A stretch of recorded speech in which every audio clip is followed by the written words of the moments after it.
আল্লাহ পাক শুধু সুতা খুঁজেন মানুষকে মাফ করার জন্য।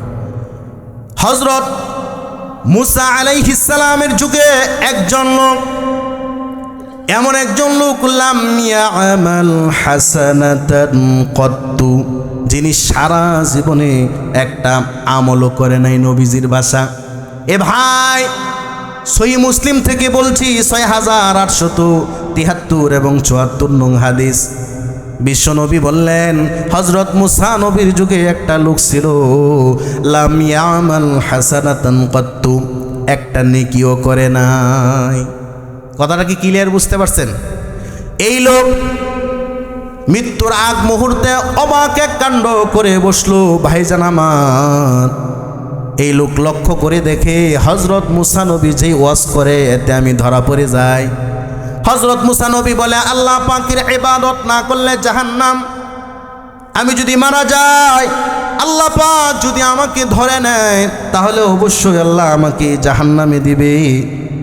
এই ভয়ে এই লোকটা ভালো না হয়ে উল্টা একটা কাজ করে বসলো। উল্টা কাজটা কি? তার পরিবারের সমস্ত লোককে দাওয়াত করলো। ও আউসা বানিহি, দাওয়াত করে এনে তার আত্মীয় স্বজনের সবাইকে একত্রিত করে ভালো করে খাওয়ানোর উপরে, খাবার দাবার দেওয়ার পরে আবার লোকটা ভালো করে বুঝাইতেছে, শোনো, আমি তোমাদেরকে ডাকছি একটা ওসিয়ত করে যাওয়ার জন্য। কি করে যাওয়ার জন্য? ওসিয়ত। এই লোকটা সারা জীবনে কোনো আমল করেন নাই। আমার ভাই জানেরা, ছেলে মেয়ে নাতি নাতনি যারা আছে তারা সবাই বললেন, কি ওসিয়ত করতে চান?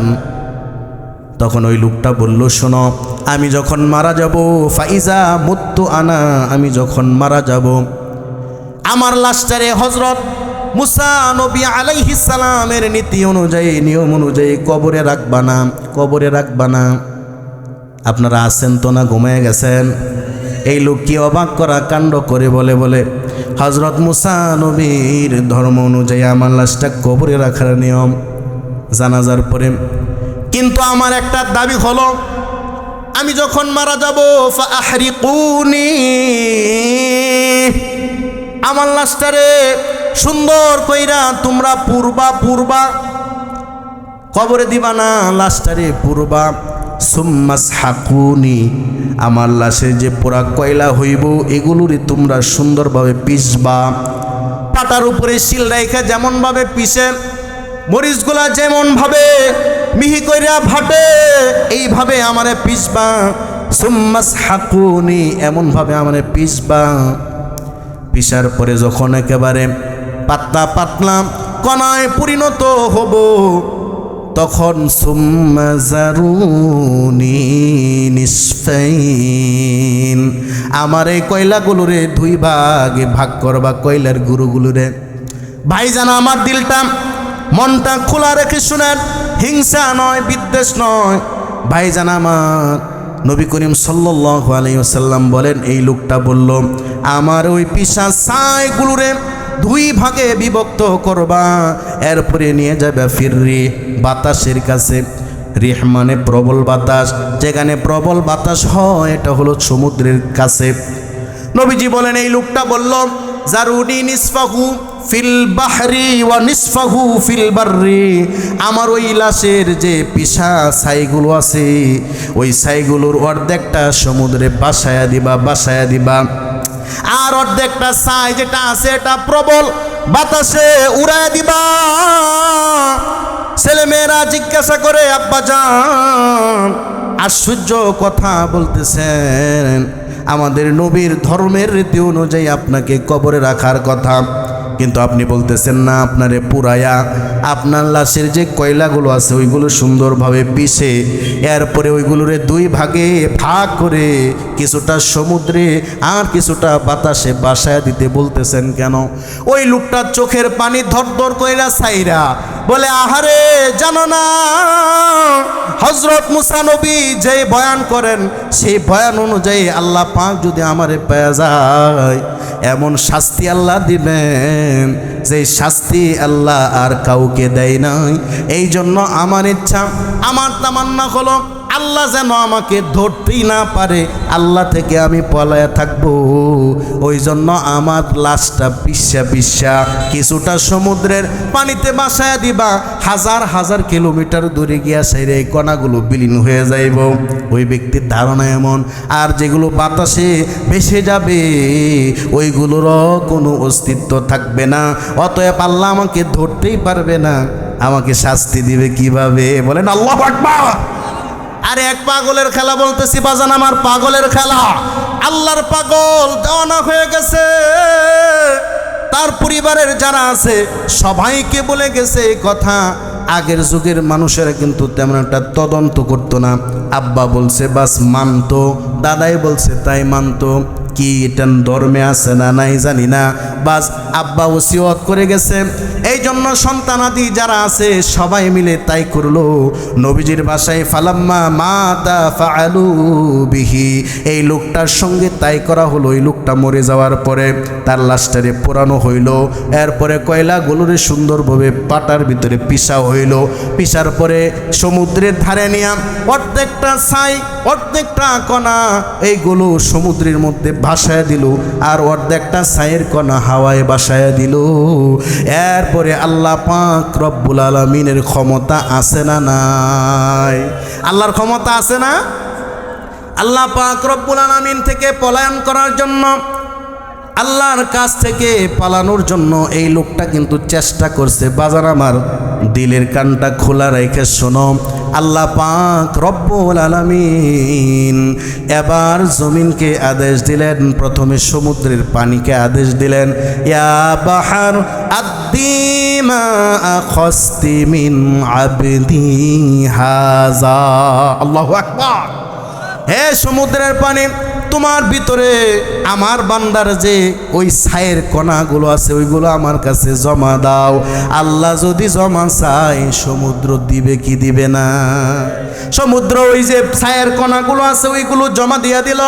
এবার জমিন রে বলল, আরে জমিন বাতাসে উড়াইয়া আমার বান্দার যে ছায়ের কণাগুলো তোর মাঝে উড়াইয়া উড়াইয়া রাখছে, যেই যেই জায়গায় আছে আদ্দি আই আল আরদ, হে জমিন আদ্দি মা খাস্তি বিন আবদি, আমার বান্দার যে ছায়ের কণাগুলো তুই গ্রহণ করছস তোর ভিতরে আছে ওইগুলো জমা দে। এখন আল্লাহ যেহেতু চাইছে জমিন জমা দিবে কি দিবে না? তাহলে জমিনে যেগুলো বাসায় রাখছিল হাওয়ার মধ্যে ওইগুলো জমা হয়ে গেল, আর সমুদ্রে যেগুলো ডুবানো ছিল ওইগুলো জমা হয়ে গেল। এরপরে নবীজির বাসায় ফাকামা রাজুলান, ওই লোকটা একেবারে জীবিত হয়ে গেল। বলেন মারহাবা। এবার ওই লোকটা কাঁপতে আরম্ভ করে দিয়েছে। আল্লাহ নবীর ভাষায় আল্লাহ পাক রব্বুল আলামিন ওই লোককে প্রশ্ন করলেন না, মার রব্বুকা মা দিনুকা ওমান নাবিয়ুকা, এই ধরনের কোনো প্রশ্নই করলেন না। আল্লাহ পাক একটা প্রশ্নই করলেন, বান্দারে লিমা ফাআলতা হাযা ওয়া ফি রিওয়ায়াতিন মা হামালাকা আন তাফআলা হাযা, তোমাকে কোন জিনিসে বাধ্য করলো, তুমি এই কাজটা কেন করলা? হযরত মুসা নবীর ধর্ম অনুযায়ী তোমাকে মাটিতে শোয়ানো হবে, কবরে রাখা হবে, সওয়াল জবাব করা হবে। ওইটা না মাইনা আজব একটা ওসিয়ত তোমার সন্তানদেরকে কেন কইরা আসলা? ওই লোকটা একটা উত্তর দিল, মাফ পায়ে গেল। বলেন সুবহানাল্লাহ। ওই লোকটা বলল, লি খসিয়াতিকা ওয়া লিমা খাফাতিকা ইয়া রব ওয়া আনতা আ'লামু বিহি ফাগফারাল্লাহু লাহু। বলেন আল্লাহু আকবার। ওই লোকটা বলল, আল্লাহ পাক আমি চাইছি হযরত মুসা আলাইহিস সালামের ওয়াজ থেকে আমি শুনতে পাইছি আপনি যদি আমার মতো অপরাধীর পেয়ে যান এমন শাস্তি দিবেন, এমন কষ্টই দিবেন গো, যেই কষ্ট আর কাউকে দেন না, এমন আযাব আমার উপরে দিবেন। আমি চাইছি আপনি যেন আমারে ধরতে না পারেন, এই জন্য ওসিয়ত করে গেছি, আপনার আযাবের ভয়ে গো আমি এই কাজ করছি। বলেন না নাউজুবিল্লাহ। আল্লাহ পাক রব্বুল আলামিন বলেন, ওয়া আনা আ'লাম, আমি আসলেই বেশি জানি, তোমার মনের ইচ্ছাটা এমনই ছিল, আল্লাহর আযাবের ভয়ে যেহেতু এই কাজটা করছো, ফাগফারাল্লাহু লাহু, আল্লাহ পাক রব্বুল আলামিন তোমাকে ক্ষমা করে দিয়ে জান্নাতি বানায় দিলেন। চিৎকার করে বলেন সুবহানাল্লাহ। তাহলে আল্লাহ পাক চান শুধু ক্ষমার উসিলা, ঠিক না বে ঠিক? আর আমরা চাই শুধু রেশারেশির উসিলা। একজনে বলছে যে ভাই অমুকের লোকে চলেন দেখি, জান দিয়া ফোরান দিয়া চলেন, অমুক তো আপনার বদনাম গাই। এটা যাচাই করার জন্য যে সামনে পড়তে হয় ওইটাও আমরা পড়ি না, ঠিক না বে ঠিক? দুই মুসল্লি একসাথে আসে নামাজ পড়তে, একজন এটা দেখে ভালো লাগে না তার কাছে, তাই একজন একজনের কাছে বলছে, এই আপনি তার সাথে নামাজ পড়েন, সব কিছু করেন, এটা ঠিক আছে, কিন্তু উনি কিন্তু আপনাকে ভালো পায় না। এই ভালো পাই না একটা ইন্ধন আপনার কানের ভিতরে ঢুকাই দিল। এরপরে আমাদের স্বভাব হলো এখন আর এটা যাচাই করব না যে আসলে আমার এই সাথী ভাইটা আমার প্রতি কোনো বিষয়ে রাগ কিনা। যাচাই বাছাই না করে যখন শুনছি আমাকে ভালো পায় না, তখনই আমি আলাদা হয়ে যাই, ঠিক না ভাই? ঠিক বলেন। আপনারা কি তব্দা হয়ে গেছেন নাকি? ঘুমাইতেছেন? ওর সামনের দিকে চলবো? হ্যাঁ, একটু জিকির করেন তো, আমি একটু পানি খাই। লা ইলাহা লা ইলাহা ইল্লাল্লাহ।